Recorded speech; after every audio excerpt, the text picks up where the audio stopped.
सात समुद्र की मसी करूं, लेखनी करूं बन राय, धरती का कागज करूं, गुरु गुण लिखे।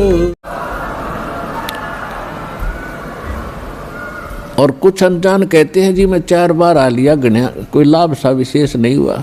ये उसके लिए प्रार्थना है कि धीरे धीरे रे मना, धीरे सब कुछ हो, माली सींचे 100 गड़ा समय आए फलो।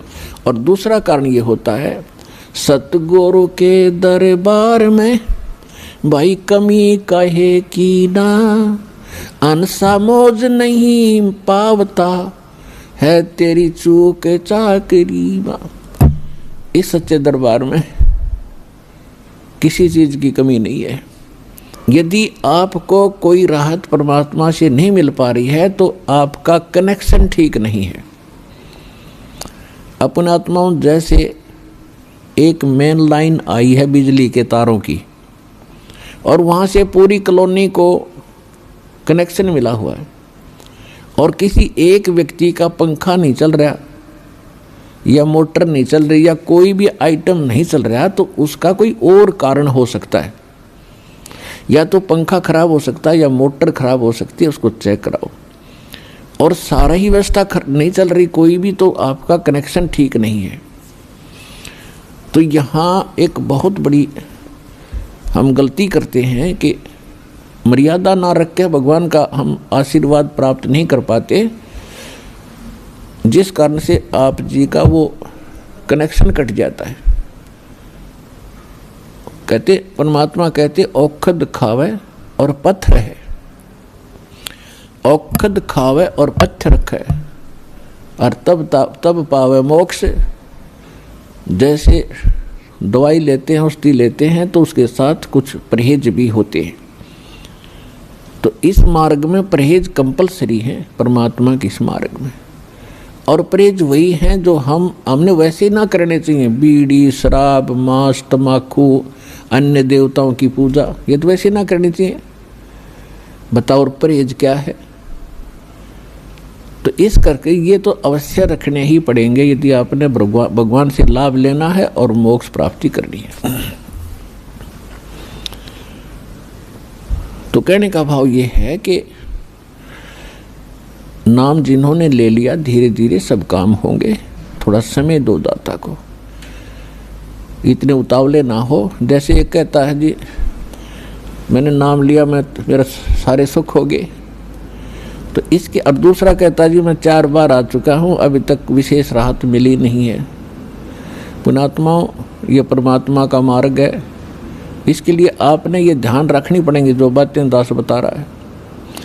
अब जैसे किसी का कोई रोगी है और उसको एक्सीडेंट हो गया किसी का, और उससे ब्लड निकल रहा है, रक्त, और उधर से टांग टूट गई, उस पीड़ा भी बहुत घनी हो रही है। तो डॉक्टर सबसे पहले उस स्थान को ऑपरेशन या किसी कारण से ठीक करेगा जहाँ से ब्लड निकल रहा है। अगर उसका ब्लड निकल गया तो नाश मृत्यु हो जाएगी, और वो उस तरफ ध्यान नहीं देगा कि टांग टूट रही है और ये रो रहा है, चिल्ला रहा है कि मुझे पीड़ा है। डॉक्टर इलाज भी कर रहा है और वो ये सोच रहा है कि डॉक्टर का ध्यान को नहीं, मैं मर गया, मेरी तो टांग टूट गई। लेकिन डॉक्टर पागल नहीं है। डॉक्टर पहले देख रहा है कि ये करना आवश्यक है, ये टांग तो बाद में जुड़ जाएगी, इस तरह मरा नहीं गा ये। तो इसी प्रकार आपके जिन्होंने दीक्षा ले ली है और जिनके ऊपर कोई ऐसी आपदा आनी है कि आपकी मृत्यु होनी हो, तो पहले परमात्मा उस मृत्यु को रोकेगा। बाकी संसारिक सुख तो फिर आपका ढेर लगा देगा, आपका जीवन एक्सटेंड हो गया था। तो इस बात को आप ध्यान रखना। यह कोई बालकों का लेख नहीं है, और इतने एक मनुष्य जीवन का मिलना हंसी खेल नहीं है। एक सांस भी मनुष्य जीवन की मिलना आपको बालकों का खेल नहीं है। और ये आपको 100-150 वर्ष एक्सटेंड कर देता। ये परम पिता, ये पूर्ण परमात्मा है।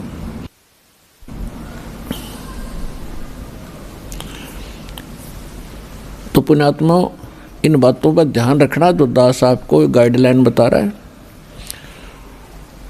तो इस प्रकार जिनको राहत नहीं मिल रही है वो ये ना सोचो भगवान का ऑपरेशन चालू नहीं है, आपके उन संकट निवारण के लिए परमात्मा उसी दिन सक्रिय हो जाता है जिस दिन आप इस ज्ञान को पढ़कर या ज्ञान को सुनकर और हृदय से पुकार लेते हो, परमात्मा हम आपके हो लिए, आपके बगैर मुझे कुछ दिखाई नहीं देता है।